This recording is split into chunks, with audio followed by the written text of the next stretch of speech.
A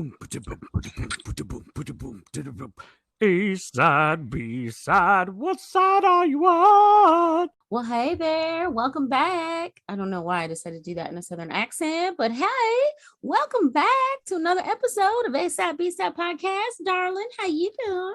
Y'all come around here again, you know. I'm glad you came down to this little farm thing. God, I'm so bad at being Southern. Grab you some sweet tea and come on. Farm thing. Thanks for coming down to the farm thing. The farm thing. What are you, like an alien who just like watched one episode of like any TV show and understands how Southern people work? My God. Come on down to the farm thing. Where we keep all our farm things and stuff. I can say, and grab you some corn and some biscuits. Hey, I do love corn. I think one of my favorite things to eat in the world is corn on the cob. Really? Yeah. Okay. Like, it just reminds me of being a little kid, and you put butter and salt on it, and like that is the entire preparation. Yeah. Like even I can cook that. I am not much of a cook. I've been trying though. So this week, the restaurant that I work at is undergoing renovation. So we had to close everything down, took everything off the walls, 1,600 tap handles, cleaned out all the coolers. So one day on Monday, the head chef is cleaning out the food storage. Mm-hmm. And he's like, hey, everybody, we're going shopping. Grab a bag, come downstairs. I'm gonna so he's just throwing stuff into the bag, like chicken wings and cheese and cookie dough. And like the bag is packed and I have to like double bag it. And then I realize, oh, this is not good. I walk to work. It is 95 degrees outside and I have a half mile to go with raw foodstuffs. So thinking like, hey, this isn't good. Like, I don't want to just like bring home salmonella. That's not good. So I'm gonna have to hustle. I'm gonna have to move quick. I'm not gonna run, but I'm just gonna like double time it, on the walk, which was a good idea for a little bit. And then I realized the bag is breaking. Oh no. And I double bag, like 2 paper bags. I was like, this should be enough. But there is like raw chicken in the bag, in another bag, but it is leaking. Ugh. So now the structural integrity of the bags, both bags, has been completely violated. And now I realize that there is a widening hole at the bottom of the bag. And I am barely halfway.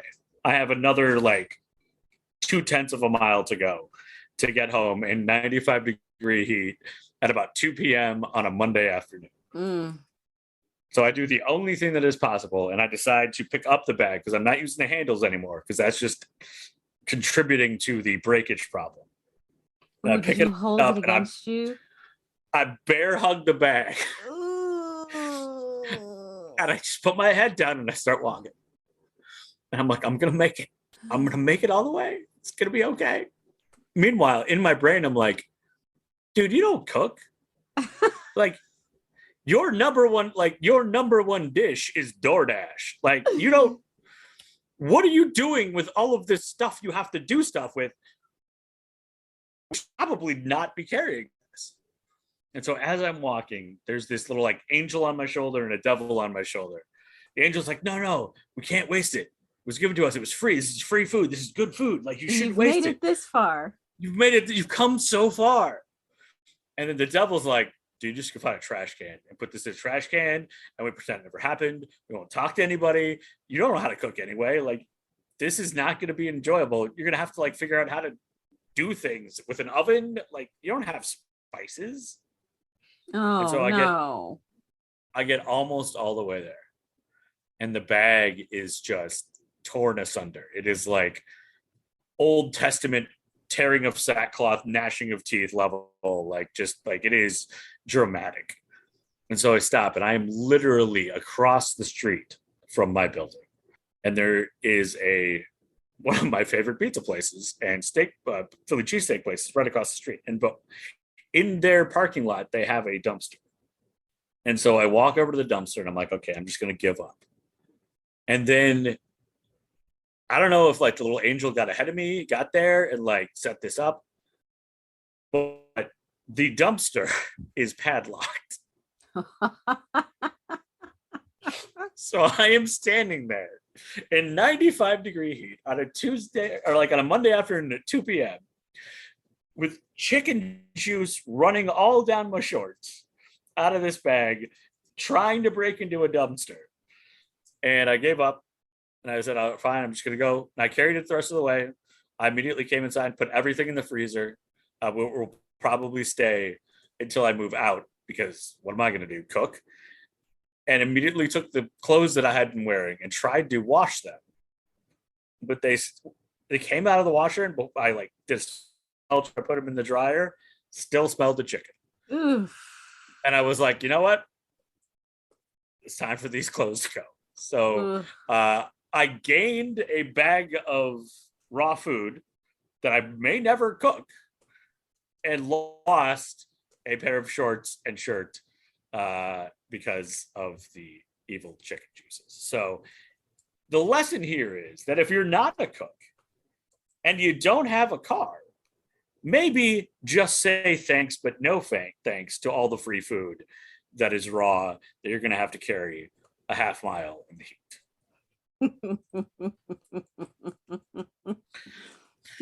So that's how my week's been. How was your week been, Brooke? Watched the wildest documentary on Netflix. Somebody had been telling me like, you need to watch it. And I was like, the picture, doesn't look that great. And then I finally was like, I need something to watch. It's called The Girl in the Picture. Yeah, right. I was like, whatever. Girl in the Picture, and it is intense. Like it is layer upon layer upon layer. From like the first 5 minutes in to like the last 5 minutes, you're just like, what is going on? Literally, what is you're happening? Just like, what is happening? So much is happening, but I can't wrap my head around all this happening to one person. Oh, and this is a documentary, so this is like real life stuff that is real life stuff that is happening or has happened. Yeah, it is a wild ride. It's of course it's sad, tragic in some areas. It's great in some areas, and without like spoiling it, great in that there's resolution to some things. Like I don't know how I like resolution. Yeah. I really don't know how to say it without like giving it away. So, but I'm telling you, like from the moment, like from within the first 5 minutes to the last 5 minutes, you're just like, whoa. But is it like multiple episodes or is this like it's just like 2-3 hour movie? It's just one. I think it's just an like hour full and a half. Like old school documentary, like hour and a half, 2 hours type of thing. Yeah, I think it's right at an hour and a half. And so just go into it. Like, don't expect anything. Just watch and just really pay attention and watch. That's actually my entire Tinder profile. Don't expect anything, just watch.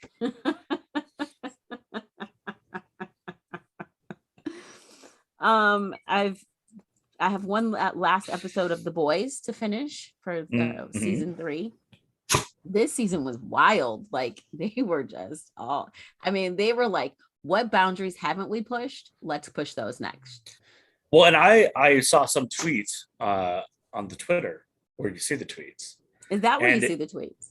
That's as it has been explained to me, that the last episode of season 3 is oddly topical to like where we're at in the world right now. Oh, okay.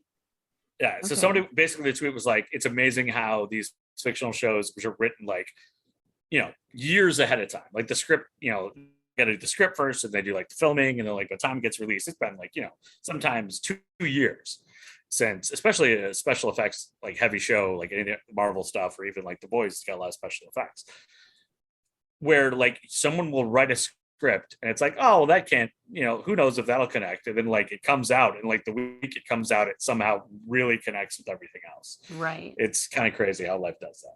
Like Handmaid's Tale, supposed to be an idea. Oh my gosh. Now it's seeming more and more like a reality in some ways. So. Yeah, seriously. And you mentioned last week when I told you about watching The Boys, Jensen Ackles, and I have finally seen his character, like the anti. He is definitely the anti or bizarro world Captain America. Yeah. And it's funny, but also it's like, okay, dude, like, come on, okay, you're pushed in the boundaries here, but that's the whole point, That is, yeah. It's meant to be like sort of the spiritual successor to Watchmen in a way, where like that asks new questions about superheroes, it pushes boundaries, right. which, not all superheroes are going to be good. They are, they're human, which is the worst. Right. I mean, to be fair, like, people are the worst, and we're everywhere. Well, and not the truth. But aside from that, working. Hopefully, my kid will be back soon. Kind of missing her. We got to be like real close. Yeah, we are. Well, it was really funny because she called the other day and she's like, so I was walking. She's like, I was walking Zoe, and Zoe loves squirrels, and I guess she like got a squirrel. And she's like shaking it, and then it like lets it go, and then it lands on my daughter's leg, and it scratched her, and it didn't scratch her, it like jumped off her leg to get away, but in the process it scratched her. So she calls me, and of course I was napping, because I feel like that's the only time she calls is when I'm actually napping. And right. Irony, like the one time I laid down, you're like, now this is the time to bug mom. This is the time I have to call. So she's like, she calls and she wakes me up and she's like, am I gonna get rabies? And I'm like, first of all, can you stop calling me with traumatic incidents happening while I'm napping? My heart can't keep waking up like this. Okay. I just need you to stop. But yeah, it was fun. And did we reach out to the other daughter who is, within the medical field, who might know something about No, she called rabies? Mom. No, she called Mom, and Mom looked it up. And I mean, it's good. Like, you love that you're the one she called, but also there are other people with expertise that you might have called first. Okay, the one in the medical field still calls Mom and says, hey, Mom, such and such and such, aren't you a nurse? Yeah. Okay.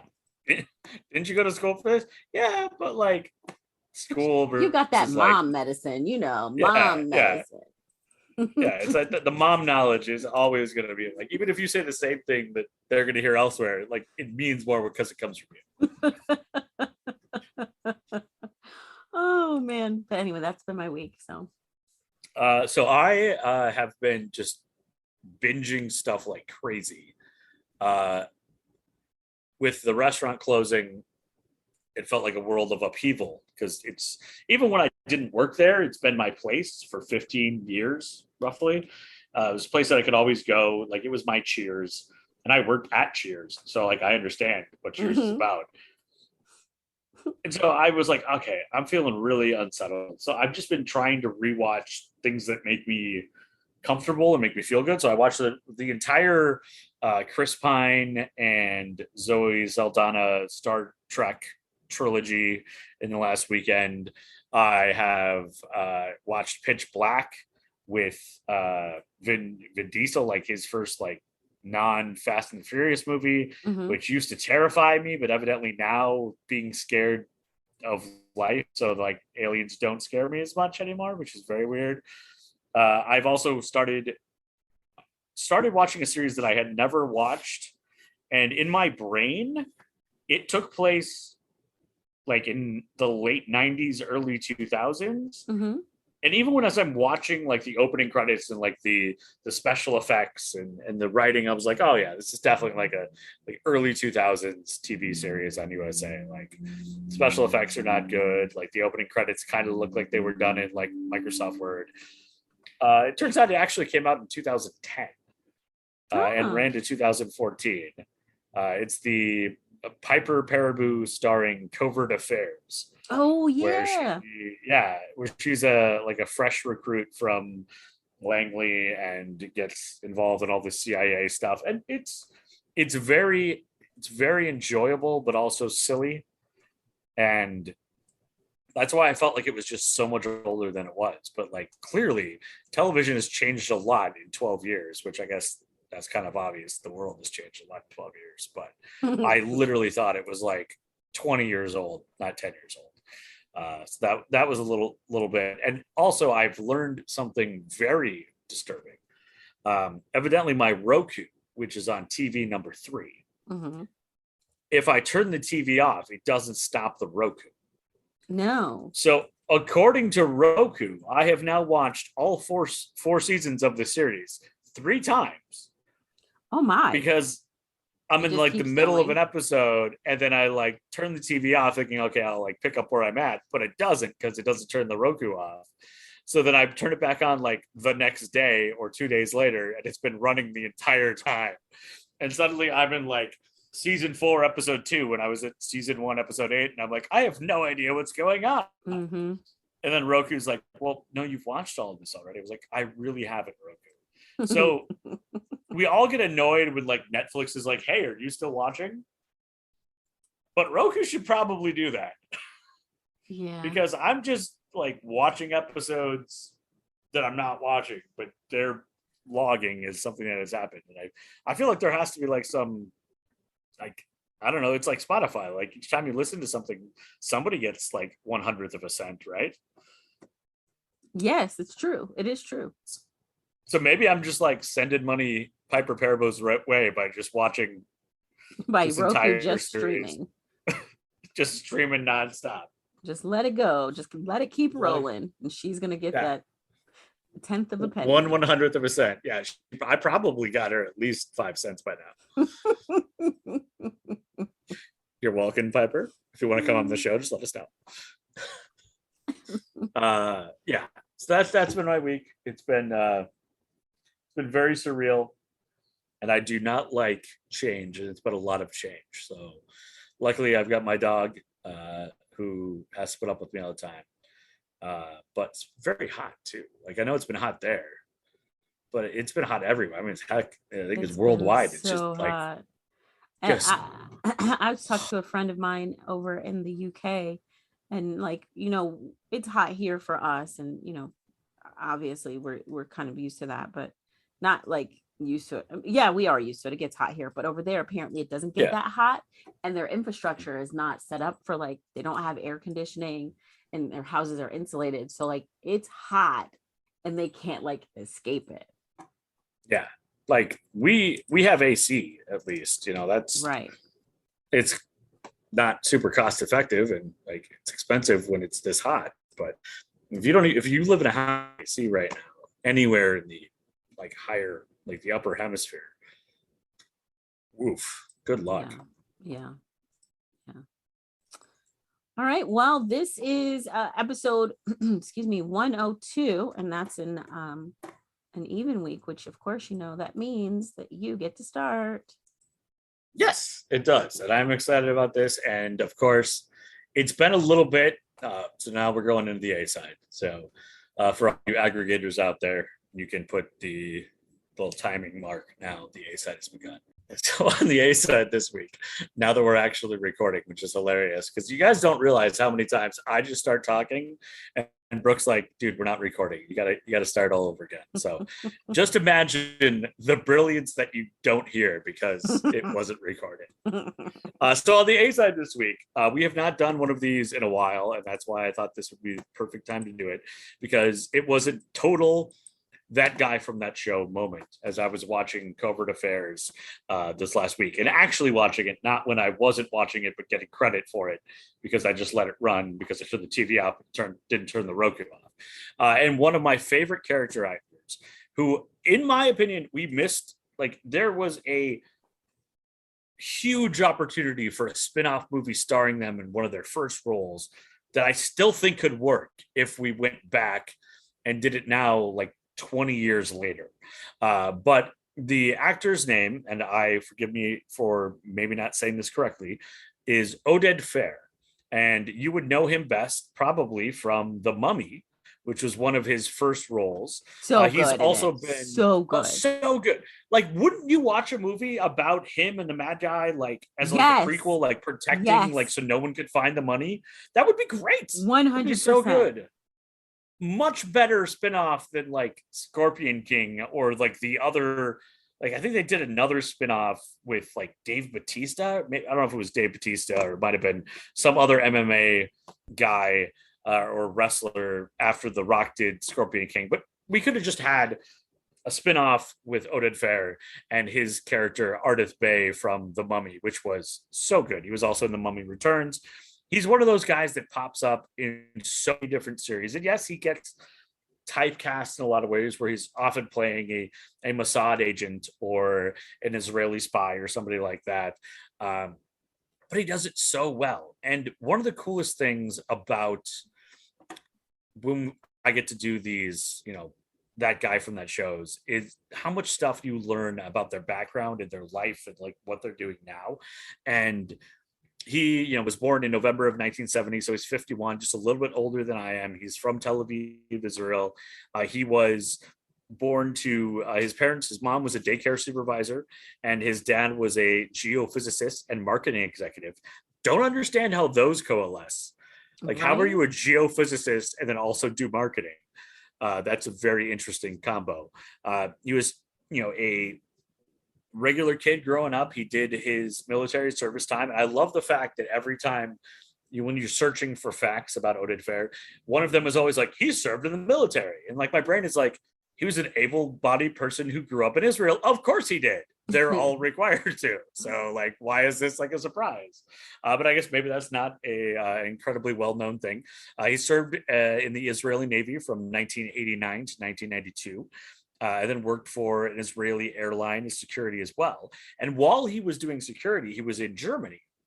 And he was in a play and decided that he really loved acting and decided to get out of security and become an actor. And somehow, like with one credit to his name, doing one show, he then got accepted to the let's say this, get the entire name correctly, the Bristol Old Vic Theatre School in England, which is not easy to get into.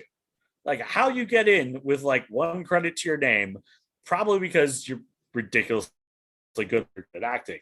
That probably helped a little bit. A little bit. But then, he was in school for 6 months before he got cast in The Mummy. When I saw him in The Mummy, and when I still watch The Mummy today, and I watched The Mummy, like we talked about this not too many months ago, in another episode, another A-side where we talked about The Mummy, I would have no idea that this guy has 6 months of theater training at all. He was incredible. And like I said, I still think it is a missed opportunity for a spinoff. He's gone on to so nowhere. I guess I shouldn't say The Mummy was his number one thing, because if you're a fan of all things Rob Schneider, like myself, then you probably remember him from both Deuce Bigalow Male Gigolo and Deuce Bigalow European Gigolo from 1999 and 2005. And in 1999, I had the misfortune of working at a cinema cafe, which was a movie theater, but also serve food. So you would have a table, I'd come to you, I'd try to get your order as quickly as possible before the movie started so I could get your food out, and then have to know the movie enough to know when it was ending so I could bring your check out before it was over. And because of that, I was able to see Deuce Bigalow Male Gigolo every weekend, 4 times a weekend for about 4 months. So I probably could reenact the entire film. And of course, he played the male gigolo who Deuce Bigalow is house sitting for and has all the very expensive fish and is a very scary guy. So you've got the hero from The Mummy. You've got Deuce Bigalow Male Gigolo, where he plays the just really attractive guy. And most of his other roles have been, as I mentioned, spies and people that are, connected with, either military or police in some way. He was on, we go all the way back here, and he's got a ton of credit. Total credits on IMDb are 70. So he's beating me by 69. But I'll catch up. So it started off with, Deuce Bigalow Male, The Mummy, then Deuce Bigalow Male Gigolo. He was in The Mummy Returns. There was a short-lived series that I do not remember at all from 2001 to 2002 called UC Undercover, which is just confusing. That's like saying ATM machine because you're using the same word again. But I'm interested to see. He, of course, played a doctor in Presidio Med. He's done some voice work as well. So he was in a couple of Justice League series. He was on an episode of Scooby-Doo, Justice League Unlimited, mostly as Dr. Fate. He was also in Resident Evil as the love interest of Milia Jovanovic in a couple of those sequels, and had one of the coolest death scenes and spoiler alert, he dies. It's a zombie movie, so everyone does but Mila. And even I think she dies at one point, but then comes back. Who knows? But his death scene, he crashes a car, the zombies are coming down, and he decides to, instead of like running, because he can't run, he's in an overturned car, he's trapped. So there's gas leaking. So he just lights a joint and waits till he waits to light a joint until the zombies are right on top of him, and then the joint, of course, causes an explosion, and he takes out all the zombies as well. Probably didn't get the high he was looking for, but still a pretty cool way to go out. He's also in Burn Notice, which is another series that I've been rewatching because it makes me feel good. He has so many different roles. Like I said, he also broke into doing voice work, which I think is a underrated option. So many people, like, we think of voice work as In a World, like that guy doing the trailers. But I agree. There are so many options out there for voice work, especially when you look at like video games right now. Like a successful video game that is released makes more in their first 6 weeks of release than most movies do. There are billion-dollar video games that are making way more money than the latest Tom Cruise or even some of the MCU stuff. So it is highly underrated. He again was in NCIS as a Mossad agent, so I've seen him there. Covert Affairs, which is the one I most recently saw him in. Didn't he have a episode? Real quick on NCIS, wasn't there a him and Ziva storyline? Yeah, absolutely. Because she was a Mossad agent in one part. Her dad was the head of Mossad, Eli David, and he was a sort of underboss in Mossad who they had a background or some experience together, and they disliked each other, and they fought and that sort of thing. He was in 4 episodes in 2013 as Ilyan Bodar. Covert Affairs, Quantico. Like, if there was a show that remotely had a spy aspect to it, whether it was 24, the Blacklist, he was on the Blacklist for a bit, some TV series called Blood and Treasure, which is totally new to me, but it was one of the things that he has recently put out on his Instagram that is now on DVD, on FBI.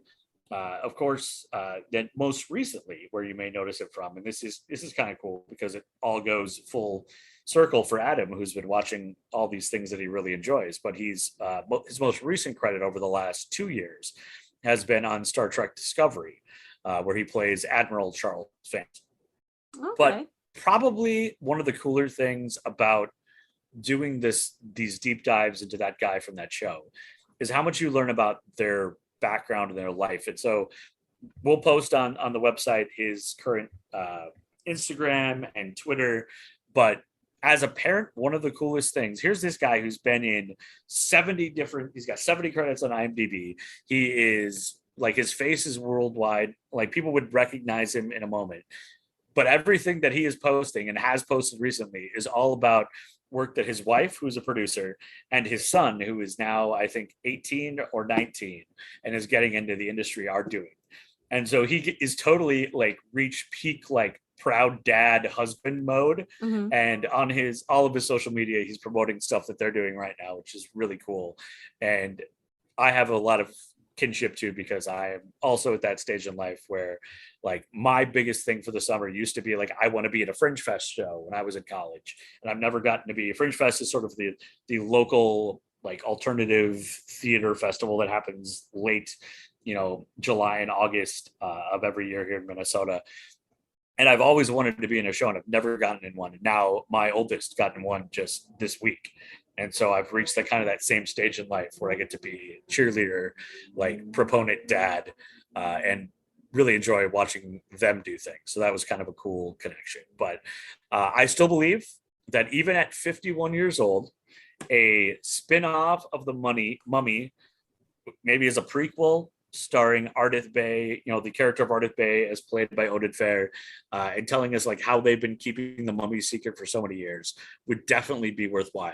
So as I often do, and as I have done since the very first episode, because it worked in the very first episode, we implored Disney Plus to put the Ewok movies on Disney Plus when it came out, make them available, and then they did within a month. I will put this out into the ether now, that there should definitely be a spin-off movie from The Mummy starring Oded Fehr as Ardith Bay and giving us a backstory of how they kept the mummy's secret and safe for so long. So today's A-side is dedicated to Oded Fehr, that guy from that show, and I hope that we will see him soon in a spin-off from The Mummy as well.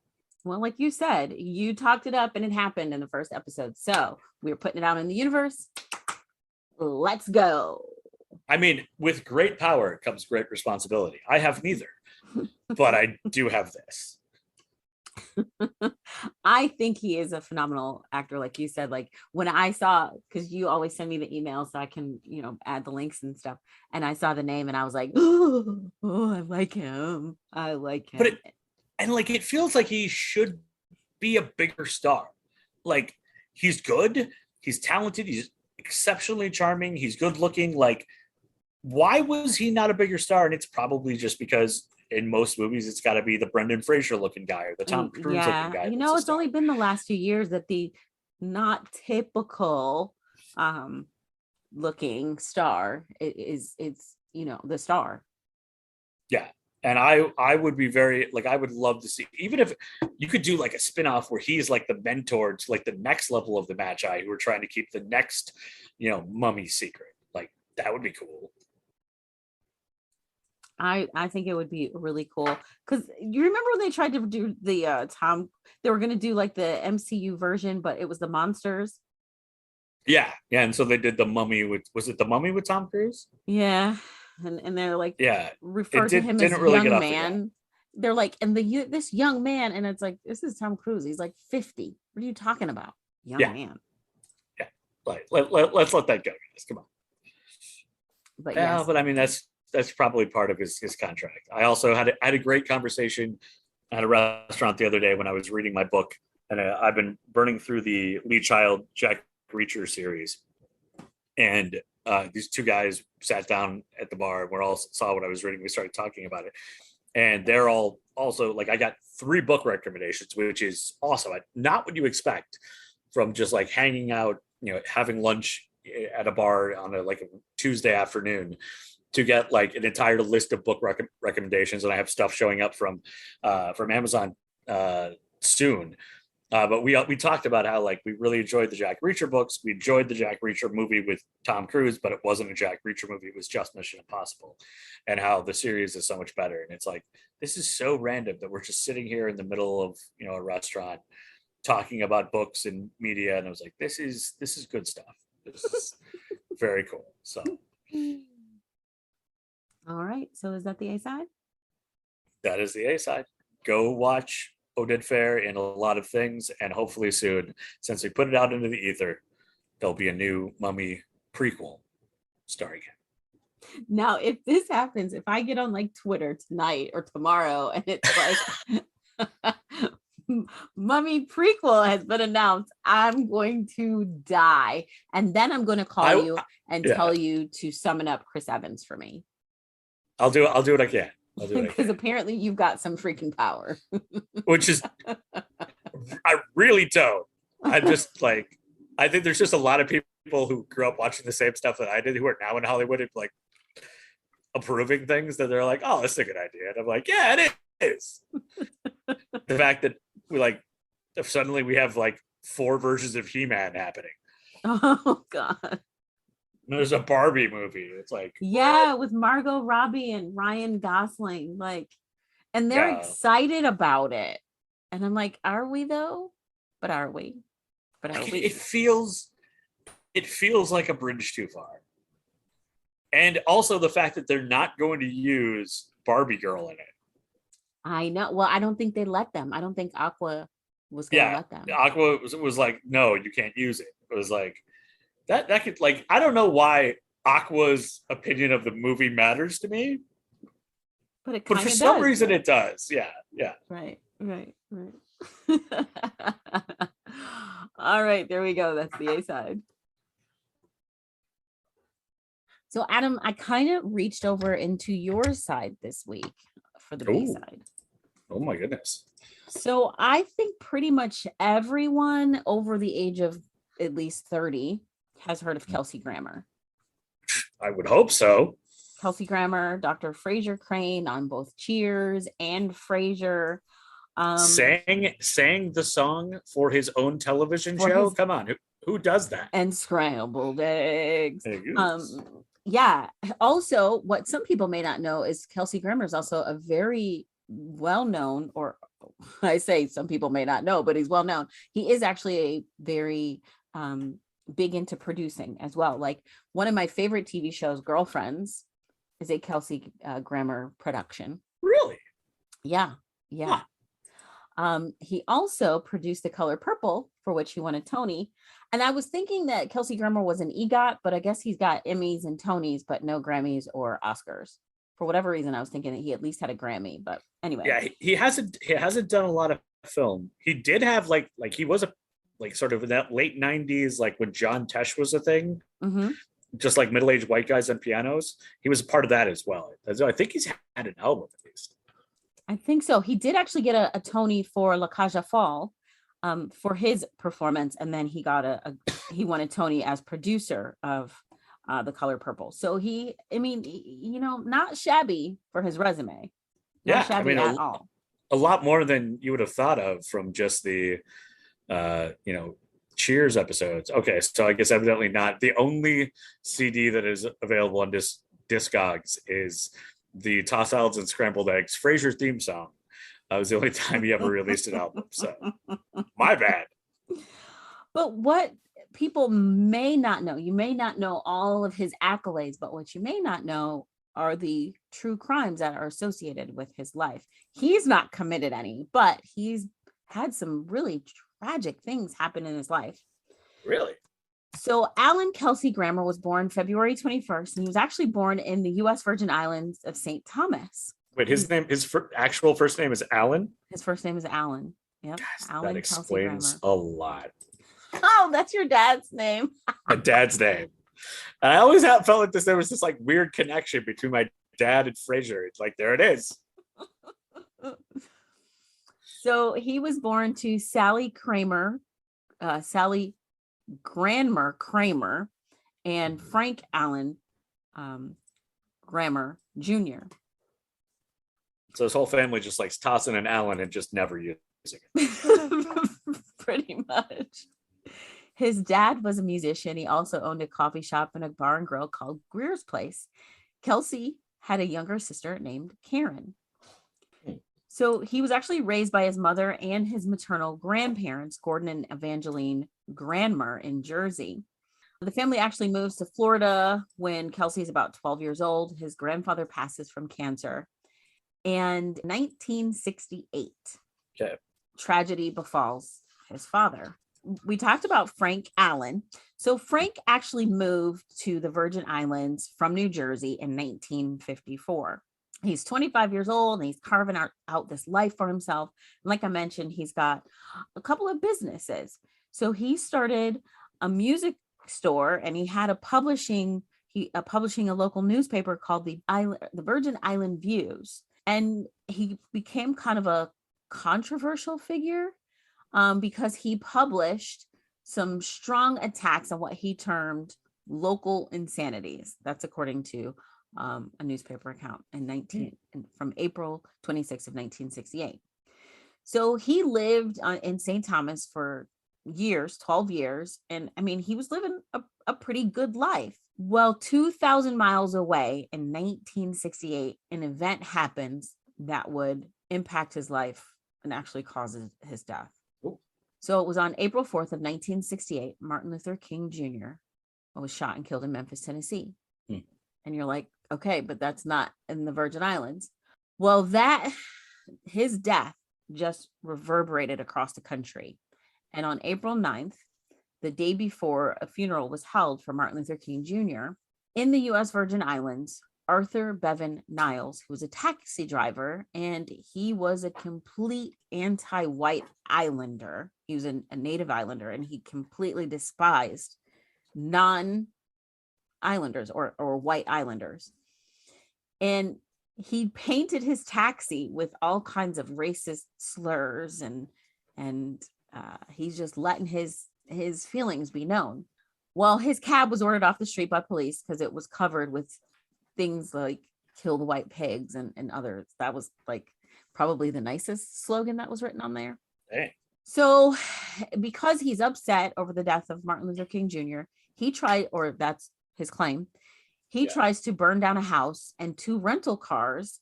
He tries to burn down a house, and he also tries to burn 2 rental cars at the Cyril E. King Airport. Back then, it was actually the Harry S. Truman Airport. He also placed a bomb in the St. Thomas offices of the International Telephone and Telegraph Company. Fortunately, the bomb didn't explode. Yeah. Sadly for Frank Grammar, he crossed paths with Arthur Niles. So Niles ends up at Frank Grammar's house in the middle of the night on April 24th of 1968. Now, remember, Frank is a prominent figure. St. Thomas is not that big. I actually had the opportunity to go to St. Thomas last year. Gorgeous, beautiful island. It's not big. It's not big. So he sets fire to Frank Grammar's car to get him outside. When Frank Grammar steps outside to see why his car's on fire, Arthur Niles shoots Frank Grammar twice, killing him on the spot. He's captured, and he's taken to prison, and on February 10th of 1969, the U.S. Virgin Islands District Court decided that he was not insane, making him able to stand trial, but he was declared to suffer from paranoia, and he was not allowed to represent himself in court and told that he would have to have counsel appointed to him. I think that's all, unless you're like a legit lawyer, I don't think you should get to represent yourself. I don't either, and I know it never goes well. It's a disservice to yourself. Yeah, it never goes well. Ever. According to People magazine, an article in 1983, Arthur Niles was found not guilty by reason of insanity.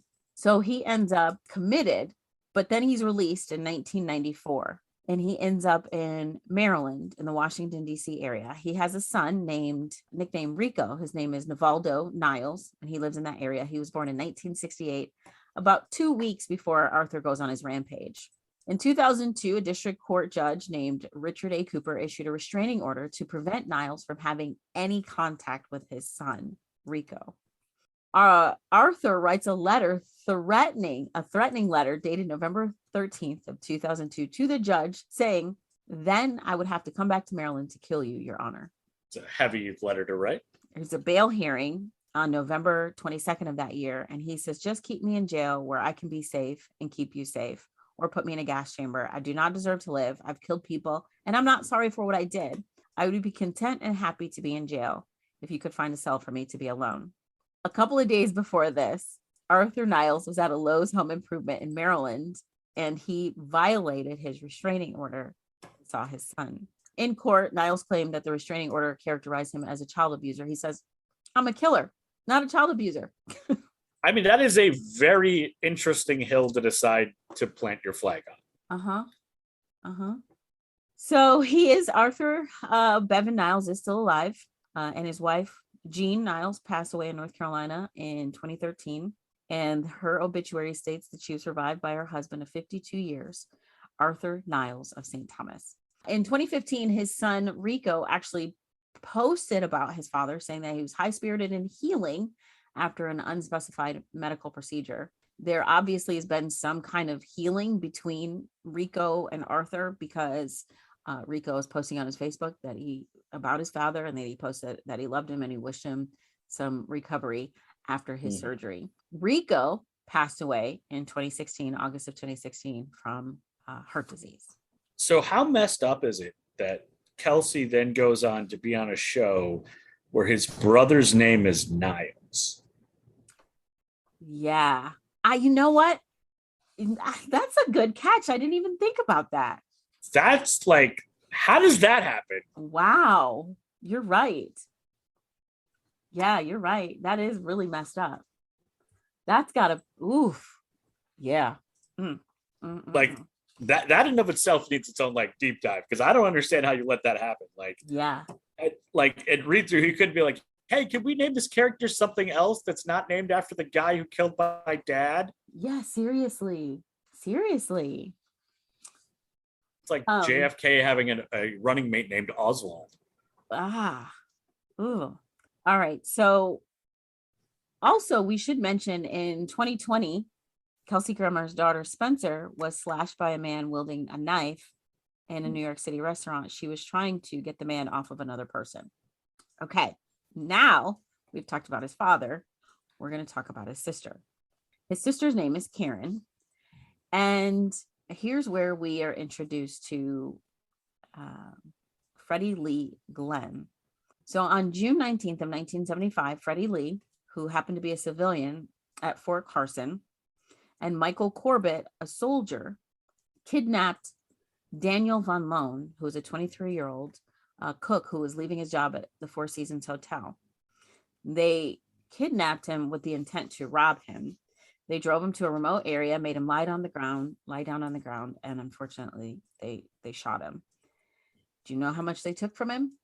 He's a cook at the Four Seasons, like $10 maybe. Not even close, 50 cents. 8 days later, Freddie Glenn and Michael Corbett encounter Winfred Prophet, 19 years old, another Fort Carson soldier. And the plan was to sell him some marijuana. Well, obviously, Michael Corbett, a soldier, had been trained in the use of bayonets, and he stabbed Winfred Prophet because why not? He just wanted to see what it felt like.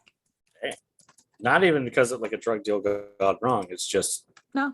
I just was wondering. Yeah, I just got some leftover evil lying around. Here is where they are connected to Kelsey Grammar. So Freddie Glenn and Michael Corbett on July 1st of 1975 commit their most publicized and final murder. The two men decided that they were going to rob a Red Lobster. So they go in, they try to get, some money from the Red Lobster, and they leave empty-handed. Right, because it's a Red Lobster, not a bank. Or are they going to steal at the Cheddar Bay Biscuits? Right. Oh my God. The all-you-can-eat lobster. Yeah, it's done, dude. It's closed. Yeah, Lobster Fest. We take all the lobster. No, sorry, that guy over there at booth 3 ate it all. Waiting outside was 18-year-old Karen Grammar. She's sitting outside. She's waiting for her boyfriend to finish up work. Well, Freddie Glenn and Michael Corbett see Karen and they think, oh, she's going to be able to recognize us. So they kidnap her. Then while they've got her, they go and they rob a convenience store, and then they take Karen to their apartment. Unfortunately, they repeatedly attacked her. I don't want to get graphic on it. And then they promised her, okay, we're going to let you go home. So they put her in a car. They put something over her head, and they take her out to a mobile park. Apparently, the pair were high on drugs. They were high on LSD. And when they had her out at the mobile park, her throat is cut. And they put her out of the car, and they leave. And they leave her to die. Just dump the body. They just dumped her. Karen, in an effort to save herself, crawls to the back porch of a nearby home because there was a light on. Unfortunately, the homeowners weren't home. So in the process of waiting on the homeowners and trying to get help, sadly, Karen passes away on the property. So police, of course, have to, when they're running the crime scene, they have to take evidence, photos of everything. And they're unable to determine who this person is. Somehow, word gets back to Kelsey about a young woman. His sister's missing. He tries to piece things together. He arrives, and 20-year-old Kelsey identifies his 18-year-old sister's body. So Freddie Glenn is convicted in 1976 for all 3 murders. And the judge said that there was no rhyme or reason to what happened. He's sentenced to the gas chamber for the murder of Karen Grammar. 2 years later, in 1978, the Colorado Supreme Court overturns the state's death penalty. So he's sentenced to 3 consecutive life terms with the possibility of parole. The law ruled for parole after 10 years and becomes eligible for parole in 2006. In 2000, he's denied. In 2009, he's eligible again. Kelsey sends a statement to the court and he says he must never take a single breath as a free man. This is a butcher. This is a monster. I can never accept the notion that he can pay for the nightmare with anything less than his life. In 2009, that parole was denied after the Colorado Parole Board, after that letter. The parole board also heard from other relatives of the victims and the detectives, and that also factored into their decision to deny parole. Lots of good reasons to deny. Yes. Kelsey had actually planned to attend the hearing in person at the Lyman Correctional Facility, but there was a rain delay at New York City's JFK International Airport, and it caused him to miss a connecting flight into Denver. So therefore, he sent that letter. Glenn, during his parole board hearing, said, "I apologize for my participation in something so terrible. I am sincerely and truly remorseful." Freddie Glenn became eligible for parole in 2014. He was denied again and was deferred for 3 more years. At the parole board hearing, Kelsey Grammar gave an emotional testimony, again via video, where he offered his forgiveness. He's been convinced that Freddie Glenn is actually remorseful for killing his sister. However, he said that he does believe that Freddie Glenn needs to serve out his prison sentence. He needs to spend the rest of his life in prison. In 2017, when Freddie was up for parole again, he repeated his position and stated that, "I believe that he's remorseful. He does not deserve freedom." Freddie Glenn is currently still incarcerated and has been denied parole each and every time that it comes up. Michael Corbett was sentenced to life in prison, and he was in prison until his death in 2019. That is the tragic stories surrounding Kelsey Grammar. Wow. I mean, I guess it makes sense. He's probably that he would then play a psychologist. He's probably been to enough. Well versed in that. Yeah, I think you would have to reconcile.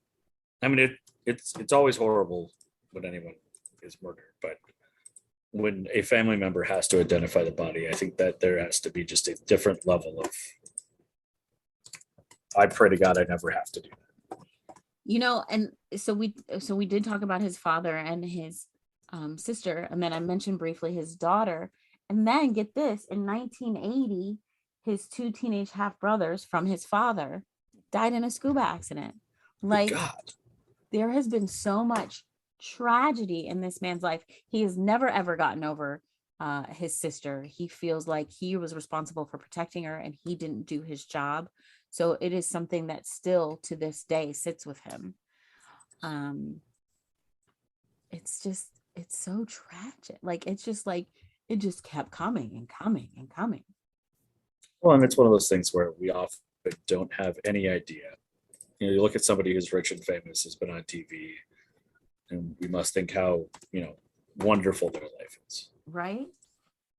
You just don't really know what is going on behind the scenes. And, there was a brief period, I don't know if you remember, where he was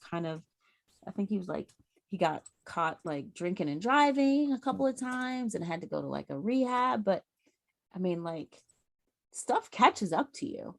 Yeah, I feel like that might have been pointed out when that was happening, that he was like had some stuff that he was working through. And I don't remember any of that ever being, shared, but also privacy is an absolute thing. And if it's not something that they want known, then it shouldn't probably be out there in the press, even if you're a famous person. Yeah, but he is a big time. He's a staunch advocate of not letting Freddie Glenn out, and I don't blame him. Yeah. And he, like I said, he still to this day holds that he feels responsible because he said, "I was supposed to protect her." And that's no matter if you can go through therapy to like learn tactics and things, but stuff never goes away. Yeah. But with all of that, he has had an amazing career, and you can see him not only in Cheers or Frasier, but you can see him, what is it, The Barber? Wasn't he in The Barber of Seville? Yeah, he also he was also so Sweeney Todd, right? Yeah, Sweeney Todd. That's it. Yeah, that's Sweeney it. Todd. He was also a voice actor in my opinion, one of the best animated series of the last 10 years, which was Troll Hunters, created by Guillermo del Toro. He plays one of sort of like the Yoda mentor type character and is incredible in it as well. So again, another actor who's done some voice work that probably needs a little bit more attention at how talented these people can be with just using their voice. Yeah. Oh, he was recently on Dr. Death on NBC's Peacock. If you haven't seen that, that's stars Joshua Jackson, and it's really good, and it's based on a true story. Of course, from The Simpsons, Sideshow Bob. Yeah, which is so funny to think of like this classically trained actor being like Sideshow Bob, but although Sideshow Bob is like a classically trained actor, so it kind of fits. Yeah, it fits in a weird way. It does. It really does. It's interesting. Like I would have never known. I've never heard any of these stories about his background, but then there is no way that he hasn't drawn on that experience in some of these roles. Yeah. Which remember his just kind of show Back to You? Yes, which wasn't great, but it was all right. It was all right. Yeah. But there you go. That is this week's B-side. As always, Adam. If you'd like to, one, thanks for listening, and you've made it this far. If you'd like to listen to more of our episodes, you can go to our website, asidebsidepodcast.square.site.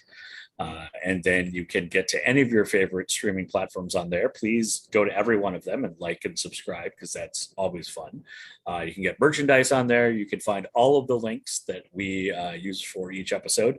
If you want to follow Oded Fehr and see him cheering on his wife and his son in their current pursuits, his Instagram and Twitter will be on there. We'll have links to all of the details about, quite frankly, the shit that Kelsey Grammar has gone through in his life connected to him. And you could also buy us a coffee, because Brooke has to edit all of this together, and editing is one of those things that I don't think people really have any idea how much time it takes. I am currently editing for another podcast right now, and it is exhausting.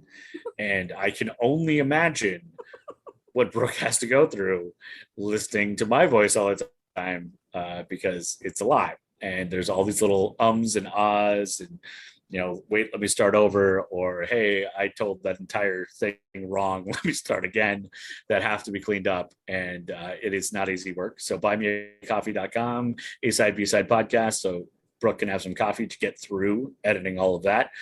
We've got merchandise. We're on all the social medias. We have made it 102 episodes, which I think at this point we are now, because we missed a couple episodes for various things over the last year. I think we're at 2 years, the 2-year anniversary of us starting this. And yeah, we are. It's pretty awesome. It's been a lot of fun, and I hope we keep doing it. The amount of time that we just talk that's not even recorded in and of itself is probably as long as the podcast. So I'm very lucky. If you can have an excuse to speak with one of your best friends for 3 hours every week, it's better than therapy, and it costs a lot less. So I highly recommend you check it out. It's always like, are you ready for the tea? Okay, let's go. My favorite is we do a lot of these on Zoom. And today we spent the first 45 minutes and got cut off by Zoom because they're like, you're free, recording time is ended. It was like, we haven't even recorded anything yet. Oh my gosh. Yes, absolutely love it. I can't believe it's 102. I hope to get to another 102 and, keep going. But thank you so much for singing it out with us for 102 episodes. And we greatly appreciate you. And we just have fun, and we hope you are having fun with us. Yeah, good vibes save lives. Get a t-shirt, and we'll see you next week.